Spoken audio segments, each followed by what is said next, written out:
When we look at a manuscript like this, we assume we're looking at a linear, historical artifact. But the text itself claims to be something entirely different.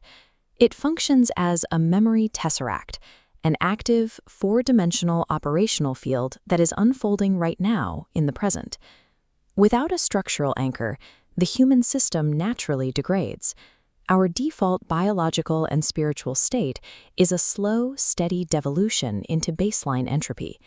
In this unanchored state, we become what the text calls hataba, raw, dry firewood. We turn into the combustible fuel that powers an earthly matrix built entirely on chaos and distraction.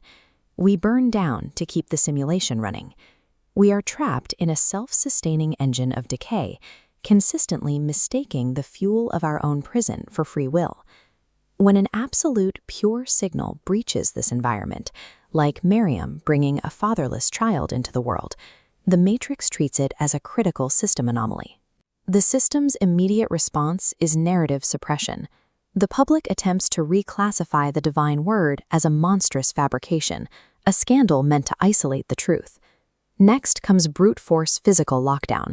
The ancient tyrants literally nailed believers to rigid, decaying palm trunks to freeze the truth in place and assert dominance through heavy, unyielding architecture.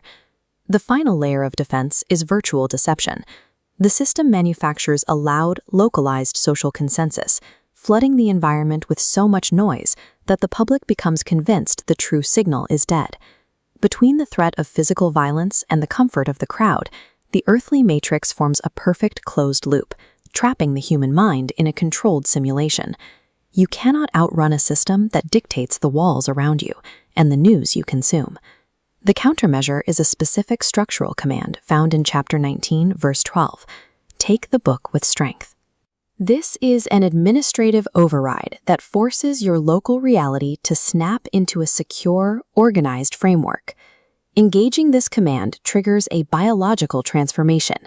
The raw, entropic firewood of the human state is tightly twisted into a hyperdense scriptural rope called masad. This internal rope generates an active shield known as taqwa, which deflects the noise, gravity, and incoming data of the earthly matrix. Gripping the book entirely re-architects the human. It converts a vulnerable, combustible victim into an unbreakable, shielded node. We can observe this internal architecture perfectly executed by individuals who were trapped in the absolute deepest physical layers of this simulation. Asiya, the wife of Pharaoh, lived at the epicenter of the greatest tyranny on earth, surrounded entirely by the dark core of his oppressive palace. Centuries later, the prophet Yunus was locked inside the crushing triple darkness of the whale's anatomy, facing complete physical entrapment. Neither of them broke through their physical barriers.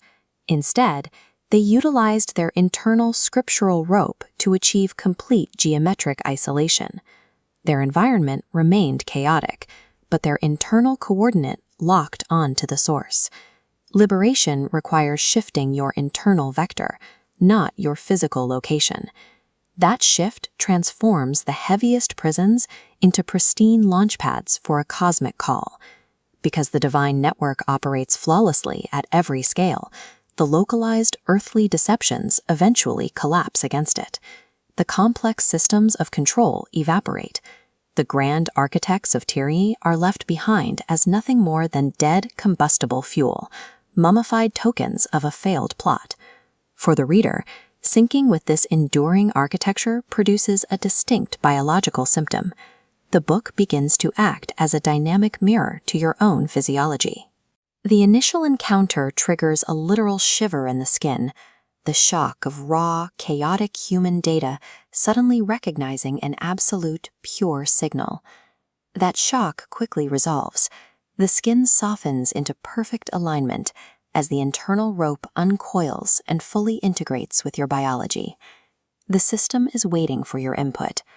Grip the eternal rope, drop the heavy illusions of the simulation, and let yourself be drawn back by the gravity of the one face that never perishes.